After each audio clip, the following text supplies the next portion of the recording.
الكون يزول ولا تمحى في الدهر صحائف سؤددنا بنيت في الأرض مساجدنا والبيت الأول كعبتنا. The next thing, you didn't ask this one, but the people say Wahhabi. Catch yourself before you say that. Stop yourself. The other word I told you is the Arabic word, so is this. It means to bestow, to give. Al Wahhab, if you say Al Wahhab, you must be very careful now. You just said Allah's name. Allah is Al Wahhab. He is the bestower, the ultimate bestower. So you don't take Allah's name and play with it like that. What really happened over 200 years ago, there was a student of knowledge who memorized the Quran when he was not even a teenager yet.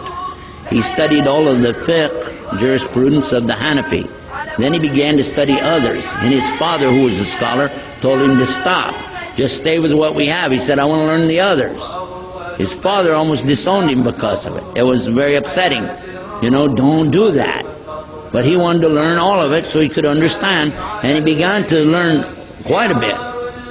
He became convinced that he needed to learn more, and he discovered through this learning that the people of his time were making a grave mistake. I use the right word too, because they were worshiping at graves. They were literally going to graves and calling upon dead people to help them. Righteous people, good people, but they're dead. And even if they were alive, what could they do? They could only make dua for you. Nobody's got any magic. You ask Allah to solve these impossible situations and He can do it. And that's what He was telling the people. And some of those who were making money or getting good position in the community out of these grave worshiping deals took exception to His group because they came in and kicked over all of these monuments on these graves. And of course they had no evidence to support what they did, so instead of dealing with the rationale of, why don't you look at what you're doing is wrong, instead they labeled his followers as Wahhabi. Why? Because they couldn't call him by his real name. His name was Muhammad, and they would have had to say they're Mohammedans. And no Muslim would do that anyway. So they call him Wahhabi because his father was Abdul Wahhab. So he was Muhammad ibn Abdul Wahhab, and he wrote a book called Kitab al-Iman. The book, if you read it and take the cover off and you don't know who wrote it, you'll say, this is a great book. It's very good about the belief in Allah, He's one, and the teachings that come with it. It's kind of like a workbook. It just has a few verses or something, and then tells you to go look up the rest of it. And it was given to some scholars who were attacking and saying, these Wahhabi people, so and so on. So what do you think about Kitab al-Iman? Says, it's a bad book, don't read it. It's okay. So they gave him the book without the cover on it. Didn't tell him.